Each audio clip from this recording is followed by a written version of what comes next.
अॻु सिविल अस्पताल घोटकी जे MS ارباب मलिक जी ग़फ़लत सबबि फ़ौत थी वियल 3 वरनि जी मासूम निंगरी उल्फत मलिक जे वालिद रहीम बख़्श मलिक बिरादरी जे माण्हुनि शकील अहमद मलिक, ख़ान मोहम्मद मलिक, जीएल मलिक, सजाद हुसैन मलिक समेत मलिक बिरादरी जे माण्हुनि जो प्रेस क्लब खां A सेक्शन थाणे ते एहतिजाजी धरणो MS ارباب मलिक ख़िलाफ़ केस दाख़िल करण जो मुतालबो कंदे चयो त 24 मार्च ते असांजे 3 वरनि जी निंगरी उल्फत खे इलाज लाइ तालका अस्पताल आंदो वियो, जिते लेटी डॉक्टर एमरजेंसी में सखर खणी वञण लाइ चयो। असां MS खे एम्बुलेंस लाइ चयो, हिन असांखे एम्बुलेंस ॾियण खां साफ़ इनकार करे छॾियो।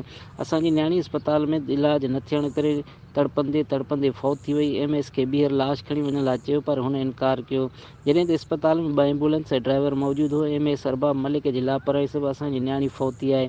असां चीफ जस्टिस ऑफ पाकिस्तान, वज़ीर आला सिंध, सिहत खाते जे आला अमलदारनि खां मुतालबो करियूं त नाअहल MS ارباب मलिक खे हटाए असांजी FIR दाख़िल करे इंसाफ़ फ़राहम कयो वञे।